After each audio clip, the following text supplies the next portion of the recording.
திருச்சிற்றம்பலம். இன்று நான் படித்ததில் எனக்கு பிடித்ததை உங்களோடு பகிர்கிறேன். அமாவாசை நாள் நல்ல நாள் தானா? பார்ப்போமா?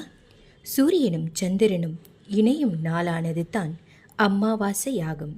அன்று கடலில் நீராடுவது மிகவும் சிறப்பாக பேசப்படுவது காரணம், சூரிய சந்திர கிரகணங்கள் சக்தி கடலில் ஆழ்பகுதியில் அமிழ்ந்திருக்கும்.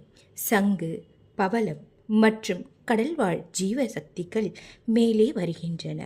அப்போது கடல் நீருக்கு ஒருவித சக்தி ஏற்படுவதால் அந்த நீரில் குளிக்கும்போது தோஷங்கள் விலகும், உடல் நலம் பெறும் என்று புராணங்கள் கூறுகின்றன.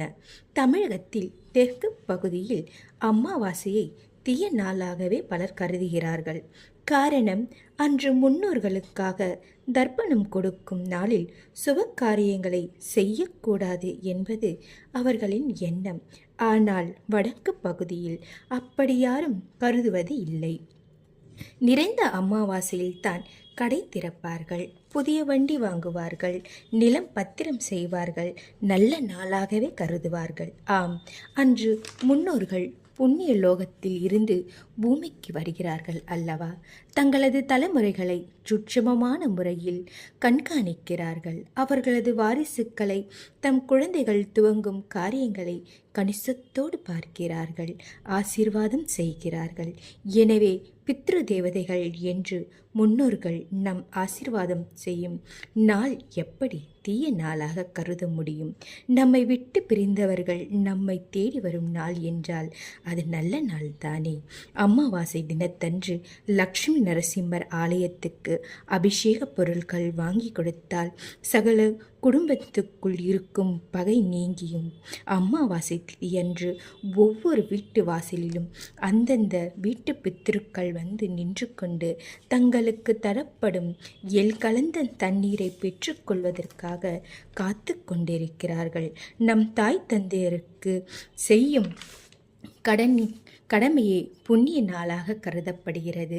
நம்மை விட்டு பிரிந்த நம் பித்ருக்கள் அனைவரும் சக்தி நிறைந்தவர்கள்.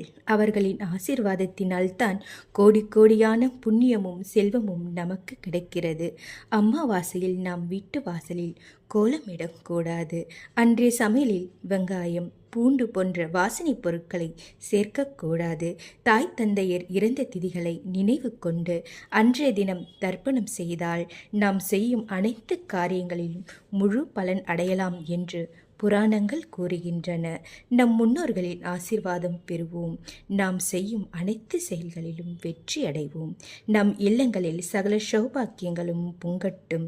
நான் படித்ததில் எனக்கு பிடித்ததை உங்களோடு பகிர்வதில் நான் மகிழ்ச்சி அடைகிறேன்.